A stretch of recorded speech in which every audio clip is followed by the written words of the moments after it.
ഇവിടെ പറയുന്നു, അതുകൊണ്ട് ദൈവം നിഗളികളോട് എതിർത്ത് നിൽക്കുകയും താഴ്മയുള്ളവർക്ക് കൃപ നൽകുകയും ചെയ്യുന്നു. ആകയാൽ ദൈവത്തിന് കീഴടങ്ങുവീൻ, പിശാചിനോട് എതിർത്ത് നിൽപ്പീൻ, എന്നാൽ അവൻ നിങ്ങളെ വിട്ട് ഓടിപ്പോകും. ഇത് കൃപ ചെയ്യുന്ന മനോഹരമായ ഒരു കാര്യമാണ്. ഈ ഭാഗം മുഴുവനും ഒരുമിച്ച് നിങ്ങൾ വായിക്കണം. എനിക്ക് കൃപ ലഭിക്കുമ്പം പിശാചിന് എൻ്റെ മുമ്പിൽ നിൽക്കാനായിട്ട് കഴിയുകയില്ല. അവൻ നടന്നു പോവുകയല്ല, അവൻ പെട്ടെന്ന് പോകുന്നതല്ല, അവൻ ഓടിപ്പോകും. ഓടിപ്പോവുക എന്നുള്ളത് വളരെ ശക്തമായൊരു വാക്കാണ്. അവൻ നിങ്ങളെ വിട്ട് ഓടിപ്പോകും. പിശാച് അവരെ വിട്ട് ഓടിപ്പോകും എന്ന ധൈര്യമുള്ള എത്ര വിശ്വാസികളെ നിങ്ങൾ കണ്ടിട്ടുണ്ട് ഇതുവരെ? അവർ ചെല്ലുന്നിടത്തു നിന്നൊക്കെ പിശാച് ഓടിപ്പോകുമെന്ന് വിശ്വസിക്കുന്നവരെ. നീ അത് വിശ്വസിക്കുന്നുണ്ടോ? നീ എവിടെ പോയോ അവിടുന്ന് പിശാച് ഓടിപ്പോകുമെന്ന്? നിങ്ങളൊരു സ്ഥലത്തേക്ക് പോകുന്നു, പിശാച് ഓടിപ്പോകുന്നു. മറ്റൊരിടത്തേക്ക് പോകുന്നു, ഞാനിവിടുന്ന് ഓടിപ്പോകുന്നതാണ് നല്ലത്. ഈ സഹോദരൻ വരുന്നു, ഈ സഹോദരി വരുന്നു. നിങ്ങൾക്കങ്ങനെ ആകാൻ കഴിയുമെന്ന് നിങ്ങൾ വിശ്വസിക്കുന്നോ? നിങ്ങളൊരു വേദപുസ്തക പണ്ഡിതനാകണ്ട. എന്നാൽ നിങ്ങൾ ആഴമായ താഴ്മയുള്ള ഒരാളായിരിക്കണം. അതുമാത്രം മതി. താഴ്മയുള്ളവരെ മാത്രമേ പിശാച് പേടിക്കുന്നുള്ളൂ. പിശാച് ഇങ്ങനെയുള്ളവരെ പേടിക്കുന്നില്ല. യേശുവിൻ്റെ നാമത്തിൽ പിശാച് അവരെ നോക്കി ചിരിക്കുകയാണ്. ആളുകൾ പറയുന്ന ഇതുപോലെയുള്ള മന്ത്രങ്ങളെ ഒന്നും അവന് പേടിയില്ല. ഞാൻ കേട്ടിട്ടുണ്ട് പിശാചിനെ പുറത്താക്കാൻ വേണ്ടി ആളുകൾ 100 പ്രാവശ്യം യേശുവിൻ്റെ നാമത്തിൽ എന്ന് പറയുന്നത്. എന്നാൽ പിശാച് അവൻ്റെ ഉള്ളിലിരുന്ന് ചിരിക്കുന്നു. ആളുകളിങ്ങനെ പറയുന്നത് അവന് പേടിയില്ല. യേശുവിൻ്റെ നാമത്തിൽ എന്ന് പറയുന്നതല്ല, ആരാണത് പറയുന്നതെന്നുള്ളതാണ് വിഷയം. നമ്മളിവിടെ വായിച്ചത് താഴ്മയുള്ളവരെ വിട്ട് പിശാച് ഓടിപ്പോകും എന്നാണ്. ഞാൻ പറയട്ടെ സഹോദരി സഹോദരന്മാരെ, അവന് ധനികരെ പേടിയില്ല, ബുദ്ധിയുള്ളവരെയും അവന് പേടിയില്ല, വേദപുസ്തക ജ്ഞാനമുള്ളവരെ അവന് പേടിയില്ല. എന്നാൽ താഴ്മയുള്ളവരെ അവന് ശരിക്കും പേടിയാണ്.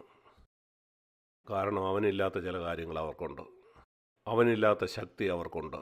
കാരണം ദൈവം തന്നെ കൃപ കൊടുക്കുന്നത് താഴ്മയുള്ളവർക്കാണ്. എന്തുകൊണ്ടാണ് അവൻ താഴ്മയുള്ളവരെ പേടിക്കുന്നത്? കാരണം അവനറിയാം ദൈവം അവരോടൊപ്പം ഉണ്ട്. എന്തുകൊണ്ടാണ് അവൻ നിഗളികളായ വിശ്വാസികളെ പേടിക്കാത്തത്? കാരണം അവനറിയാം ദൈവം അവരോടൊപ്പം ഇല്ല.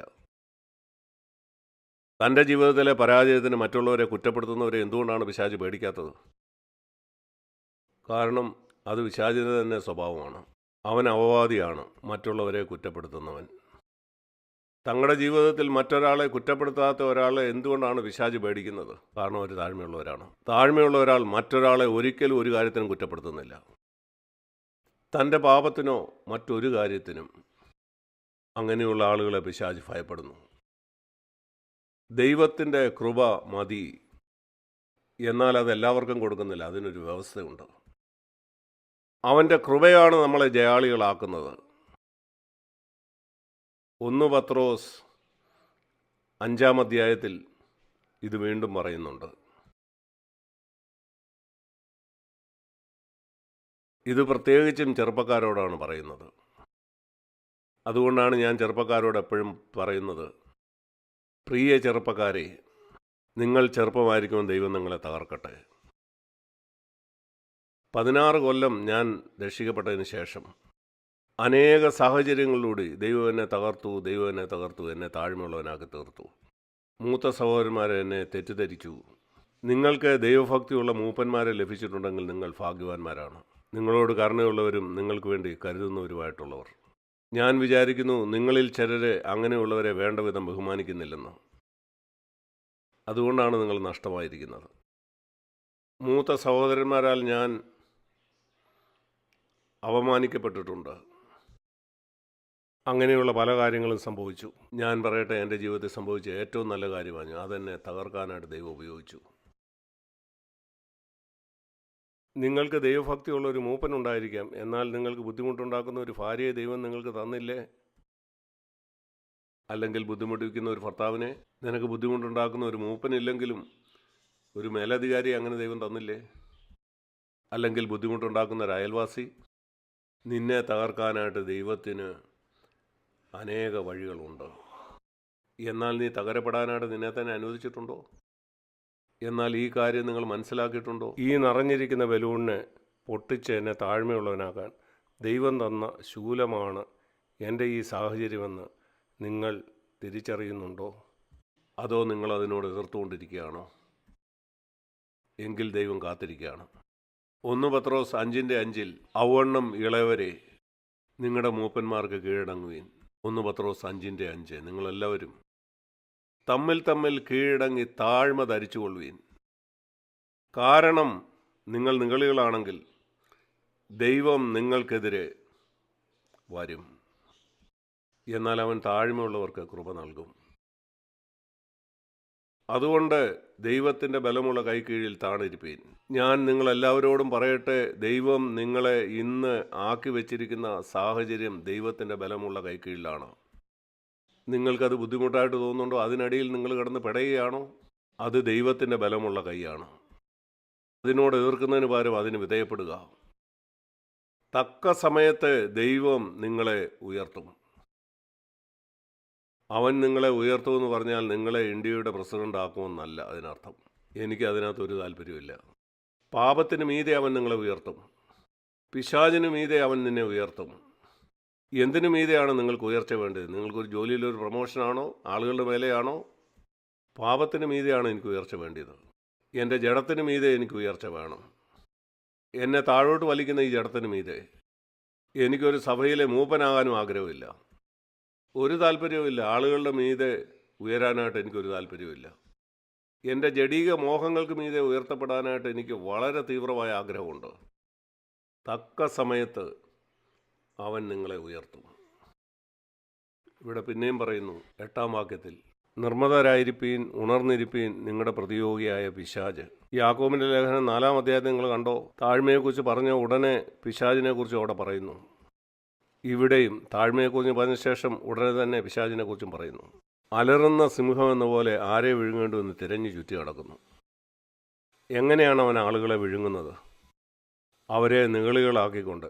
അത്രമാത്രമേ ഉള്ളൂ. അങ്ങനെയാണ് അവൻ ആളുകളെ വിഴുങ്ങുന്നത്. വിശ്വാസത്തിൽ സ്ഥിരമുള്ളവരായി അവനോട് എതിർത്ത് നിൽപ്പീൻ. അതുകൊണ്ട് എല്ലാ സാഹചര്യത്തിലും ദൈവത്തിൻ്റെ കൃപ മതിയായതാണ്. റോമാലേഖനം 6:14 പറയുന്നു, നിങ്ങൾ ന്യായപ്രമാണത്തിനല്ല കൃപയ്ക്കത്രേ അധീനരാകയാൽ പാപം നിങ്ങളിൽ കർത്തൃത്വം നടത്തത്തില്ല. ന്യായപ്രമാണത്തിന് കീഴിലുള്ള ജീവിതം, മനുഷ്യൻ പരിശ്രമിച്ച് ദൈവത്തിൻ്റെ ഇഷ്ടം ചെയ്യുന്നതാണ് അത്. നിങ്ങൾ അങ്ങനെയാണ് ജീവിക്കുന്നതെങ്കിൽ നിങ്ങൾക്കൊരിക്കലും പാപത്തെ ജയിക്കാൻ കഴിയില്ല. കൃപയ്ക്ക് കീഴിലുള്ള ജീവിതത്തിൽ നിങ്ങൾ ദൈവത്തോട് പറയും, കർത്താവേ, എനിക്കതിന് കഴിയില്ല, നീ അതെന്നിൽ ചെയ്യണം. ഞാനൊരു ഉദാഹരണം പറയാം. ഞാൻ എൻ്റെ കൈകൊണ്ട് ഈ ഫാൻ കറക്കാനായിട്ട് ശ്രമിച്ചാൽ എനിക്ക് തോന്നുന്നില്ല 5 മിനിറ്റിൽ കൂടുതൽ എനിക്കത് ചെയ്യാൻ കഴിയുമെന്ന്. ഞാൻ വളരെ ശക്തനാണെങ്കിൽ ഒരു പക്ഷേ 10 മിനിറ്റ്. ചിന്തിച്ചു നോക്കുക, പഴയ കാലത്ത് അടിമകൾ രാജാക്കന്മാർക്ക് വേണ്ടി ഇങ്ങനെ കൈകൊണ്ട് കറക്കുമായിരുന്നു. അവരത് പല ഷിഫ്റ്റുകളായിട്ടാണ് ചെയ്തുകൊണ്ട്. ഒത്തിരി നേരം നിങ്ങൾക്ക് അങ്ങനെ ചെയ്യാൻ കഴിയില്ല. നിങ്ങൾ ക്ഷീണിച്ച് അത് വിട്ടുകളയും. നിങ്ങൾ ചില പാപത്തെ ജയിക്കാനായിട്ട് ശ്രമിച്ച് വിട്ടുകളഞ്ഞിട്ടുണ്ടോ? ഇതാണ് അതിന് കാരണം. നിങ്ങൾ ശ്രമിക്കുകയാണ്. ആ ഫാൻ കറക്കുന്ന കാര്യത്തിൽ നിങ്ങൾ വളരെ സത്യസന്ധരാണ്. അല്പസമയം കഴിയുമ്പോൾ നിങ്ങൾ വിട്ടുകളയും. നിങ്ങൾക്ക് കുറച്ചു നേരം അത് ചെയ്യാൻ കഴിയും. എന്നാൽ ചിന്തിച്ച് നോക്കൂ, വൈദ്യുതിയുടെ ആ ശക്തി അതിലേക്ക് വരുമ്പം എന്ത് വ്യത്യാസമാണ്. അത് മണിക്കൂറുകൾ കറങ്ങിക്കൊണ്ടിരിക്കും. ഞാൻ ചെയ്യേണ്ട ആ സ്വിച്ച് ഇടുക മാത്രമാണ്. എനിക്ക് ചെയ്യേണ്ട ചില കാര്യങ്ങളുണ്ട്, ശരിയാണ്. അത് സ്വയം കറങ്ങില്ല. ഞാൻ ആ സ്വിച്ച് ഇടണം. ഞാൻ ഇലക്ട്രിസിറ്റി ബോർഡിൽ നിന്ന് ആ കണക്ഷൻ എടുക്കണം. അതെല്ലാം ഞാൻ തന്നെ ചെയ്യണം. ആ കണക്ഷൻ കിട്ടിയതിന് ശേഷം സ്വിച്ച് ഇട്ടാൽ അത് കറങ്ങാൻ തുടങ്ങും. നിങ്ങൾക്കറിയാം പരിശുദ്ധാത്മാവിൻ്റെ ശക്തി ഇതുപോലാണെന്ന്. നിങ്ങൾ ദൈവത്തിൻ്റെ അടുക്കിലേക്ക് പോയി ഈ ശക്തിക്കായിട്ട് ചോദിക്കണം. അതിനുശേഷം നിങ്ങൾ നിങ്ങളെ തന്നെ താഴ്ത്തി അത് സ്വീകരിക്കണം. അതാണ് കൃപ.